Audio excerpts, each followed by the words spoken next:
wabarakatuh. Baik, saya akan menjelaskan sedikit terkait dengan sistem dan teknis layanan pendidikan di Universitas Terbuka.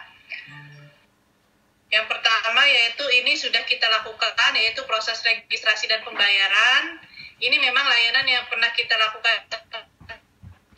kemarin ya, bagi yang kita jalani kemarin, yaitu ada admisi pendaftaran, kemudian sudah dilakukan validasi, kemudian sudah mendapatkan NIM, sudah registrasi, dan kemudian sudah melakukan pembayaran.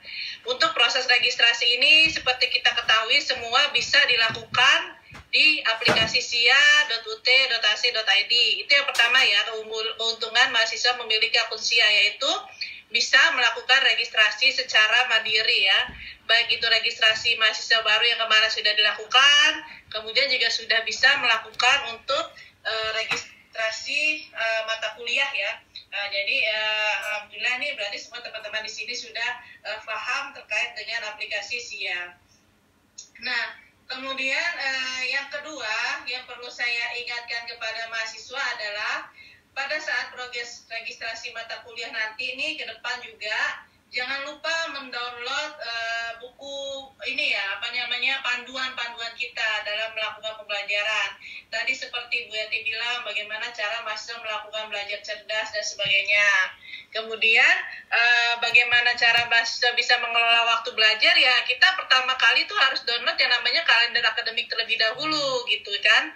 Kenapa? Karena dari kalender akademik ini jadi mahasiswa bisa tahu nih kapan bisa melakukan registrasinya sampai kapan, pembayarannya sampai kapan, kemudian kapan mahasiswa bisa melakukan tutorial, kapan mahasiswa bisa aktivasi tuton, kapan mahasiswa bisa ujian, itu semuanya ada di kalender akademik. Dan mungkin kalau belum download dari sekarang, teman-teman harus download kalender akademik. Dan ini dilakukan itu setiap semester ya, tidak hanya semester awal ini, karena selalu berubah setiap semesternya. Yang kedua adalah katalog juga harus teman-teman baca, harus teman-teman download juga setiap semester, karena kadang-kadang kalau ada kurikulum berubah, dia ini akan berubah juga. Jadi hal ini benar-benar harus teman-teman download sebelum melakukan registrasi, baik itu registrasi saat ini, mungkin nanti registrasi yang akan datang pada saat teman-teman ingin melakukan atau mengulang mata kuliah. Jadi kalau mau tahu nih mata kuliah apa sih nanti saya semester depan saya mengambil mata kuliah apa, tinggal berapa SKS sih saya ini, bisa semua dilihat di katalog yang sudah teman-teman download. Jadi jangan lupa mendownload kedua hal ini yang perlu banget dilakukan oleh mahasiswa pada awal semester sebelum melakukan registrasi di laman sia.ut.ac.id. Seperti itu ya. Kemudian kita masuk ke layanan yang kedua, yaitu layanan ujian di masa pandemi. Nah, kenapa saya sebut layanan ujian di masa pandemi? Karena kalau misalnya kita sebelum pandemi itu pelaksanaan ujian itu kan tatap muka ya, jadi mahasiswa dikumpulkan di satu tempat, biasanya di KBRI atau di terdekat, kemudian melakukan ujian tertulis. Nah, kalau untuk masa pandemi seperti semester-semester sebelumnya, kita melaksanakan ujian dengan take home exam. Jadi UT mempunyai laman khusus yang dibuka pada masa pandemi ini. Jadi seluruh mahasiswa bisa melaksanakan ujian online itu di rumah. Jadi mahasiswa bisa unduh naskah, kemudian unggah jawaban di satu laman, yaitu the.ut.ac.id. Bentuknya seperti apa? THE ini bentuknya itu ujiannya itu biasanya berbentuk uraian atau project dan sebagainya. Kemudian dilakukannya tadi melalui modus take home exam ya, seperti yang tadi sudah saya sebutkan. Nah, kemudian untuk pelaksanaan UAS THE nanti, setiap mata kuliah diujikan itu dalam satu hari ujian. Kecuali kalau misalnya kemarin pada saat registrasi ada teman-teman di sini yang mata kuliahnya itu bentrok atau statusnya G4 ya. Kalau misalnya ini tertulis kan harus ujian online, tapi karena ini ujiannya itu THE, take home exam, jadi mata kuliah yang bentrok dengan mata kuliah lain nanti akan dilaksanakan ujian di satu hari yang sama ya. Jadi bisa dilihat nih teman-teman, kemarin bukti bayarnya ada nggak mata kuliah G4. Kalau ada mata kuliah yang G4 atau bentrok, jadi nanti pada saat ujian pelaksanaan itu di satu hari yang sama. Tapi kalau misalnya semua Gen 0 statusnya atau tidak ada yang bentrok, itu hari-harinya berbeda-beda. Nah, kemudian yang kedua adalah daftar dan jadwal UAS THE itu semuanya tercantum dalam KTPU UAS THE. KTPU ini adalah kartu tanda peserta ujian. Nah, ini harus di-download oleh mahasiswa 2 minggu, paling tidak 2-3 minggu sebelum pelaksanaan ujian.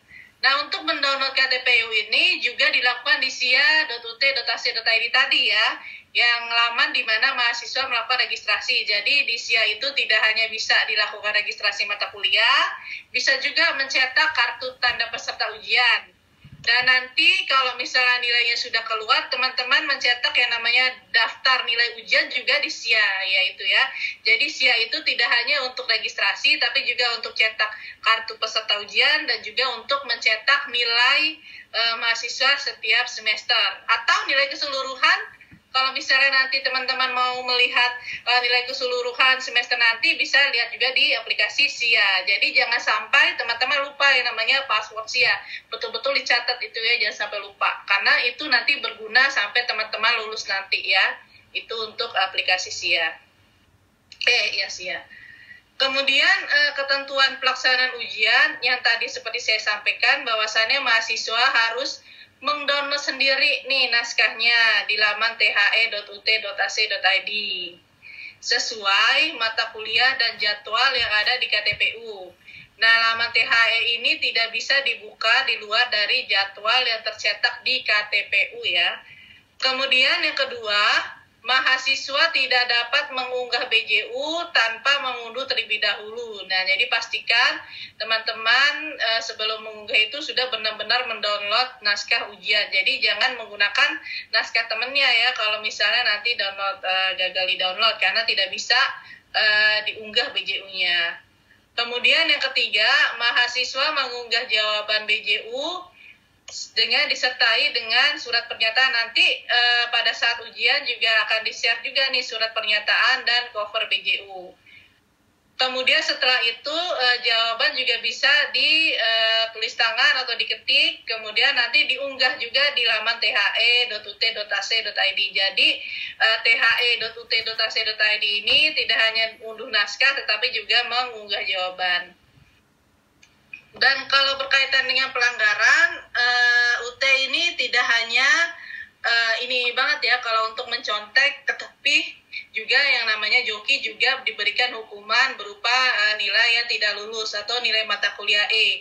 Jadi kalau misalnya nanti ada yang menyontek kemudian menggunakan joki, itu bisa menyebabkan nilai mahasiswa itu tidak lulus atau E ya. Nah, ini adalah contoh dari kartu tanda peserta ujian THE. Di sini kalau nanti teman-teman sudah download, nanti akan ada yang namanya mata kuliah yang sudah diambil, yang sudah diregistrasikan, kemudian jadwal pengerjaannya, dan ini akan sesuai dengan jadwal yang ditetapkan oleh UT. Kemudian bagaimana ketentuannya? Ketentuannya juga ada di bawahnya. Jadi berapa jam waktu unduhnya, berapa jam waktu unggahnya, diunduh dari jam berapa sampai jam berapa, itu semua ada di ketentuan. Jadi saran saya nanti kalau misalnya sudah 2 minggu atau 3 minggu sebelum ujian THE berlangsung, teman-teman jangan lupa download KTPU. Dan sudah di-download tidak hanya melihat jadwalnya saja, tapi juga membaca ketentuan yang tertera di kartu peserta ujian. Kalau sudah dibaca semua dengan baik, dijamin insya Allah pelaksanaan THE itu bisa berjalan dengan lancar.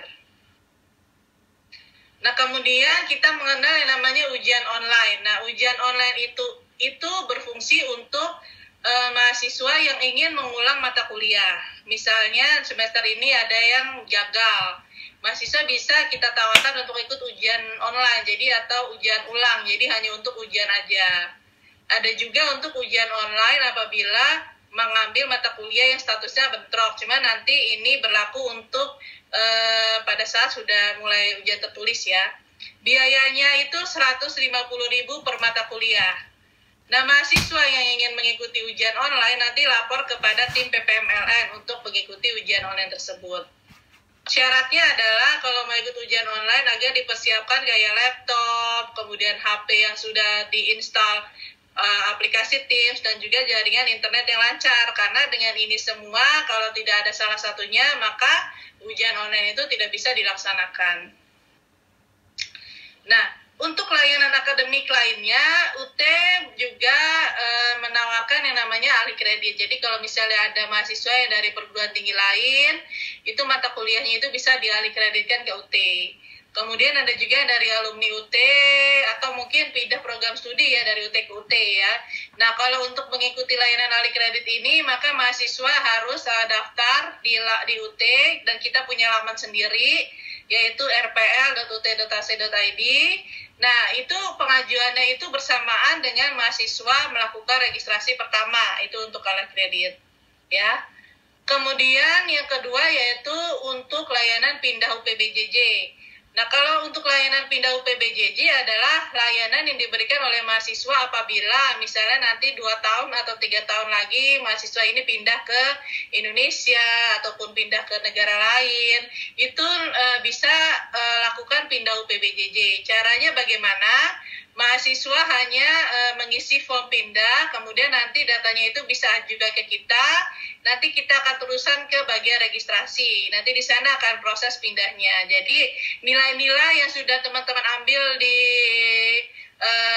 Jepang itu nanti jangan khawatir tidak akan hilang, pasti akan ada di aplikasi UT. Jadi pada saat teman-teman pindah kemanapun nilai itu juga akan dibawa juga. Nah, jadi jangan usah khawatir, tidak perlu mengambil lagi dari ulang. Dan yang kedua yaitu numpang ujian.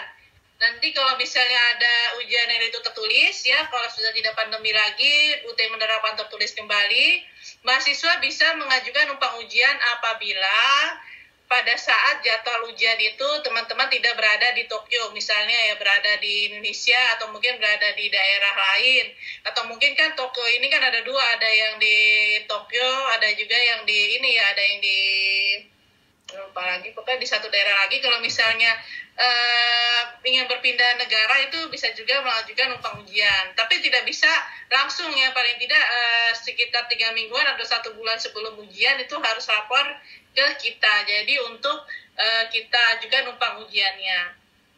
Kemudian layanan yang keempat adalah layanan untuk penerbitan surat keterangan mahasiswa. Jadi apabila ada mahasiswa yang ingin menerbitkan surat keterangannya, bisa lapor ke tim PPMLN, jadi nanti akan kita buatkan surat keterangan mahasiswa. Kemudian yang terakhir ini adalah kelulusan. Nah, kalau kelulusan ini syaratnya yang pasti yang pertama adalah mahasiswa semua itu sudah lulus ya tanpa nilai E. Kemudian lulus TAP juga. TAP ini adalah tugas akhir program. Jadi dia ditawarkan oleh mahasiswa yang sudah menempuh beberapa mata kuliah, istilahnya udah mau lulus, kira-kira sudah menempuh 110 mata kuliah ya, kurang lebih 110 mata kuliah, kemudian nilainya itu minimal C, IPK-nya itu minimal 2,0, jadi begitu sudah lulus TAP, sudah mempunyai IPK 2,0, kemudian data pribadi juga sudah oke, kemudian khusus untuk program tertentu memang ada mata kuliah prakteknya, itu semua sudah lulus, itu bisa kita anggap teman-teman bisa ikut ini ya, kelulusan ya. Kemudian kalau misalnya sudah ini ya sudah sesuai nilainya juga sudah oke untuk kelulusan, teman-teman harus menunggu yang namanya penetapan kelulusan atau pengukuhan kelulusan. Pengukuhan kelulusan ini ditetapkan oleh dekan fakultas, nanti dikukuhkan oleh rektor UT dengan penerbitan SK rektor. Nah, kalau misalnya pada saat teman-teman memperkirakan kira-kira sudah lulus, tapi ingin menunda, itu bisa aja dengan cara melakukan penundaan ketepatan kelulusan. Jadi, dengan cara lakukan registrasi sebelum proses penjaringan. Jadi, kelulusan nanti bisa dilihat di laman aksi.ut.ac.id. Ini lamannya, jadi tinggal masukkan NIM dan tanggal lahir, nanti keluar ya data teman-teman. Nah, kalau misalnya tadi seperti saya bilang ingin membuat surat keterangan aktif, surat keterangan lulus, surat keterangan alumni, itu bisa lihat di aksi.ut.ac.id, cukup sebutkan NIM dan tanggal lahir dan juga NIK-nya ya. Dan mungkin demikianlah presentasi dari saya. Semoga bermanfaat. Akhir kata, Assalamualaikum warahmatullahi wabarakatuh.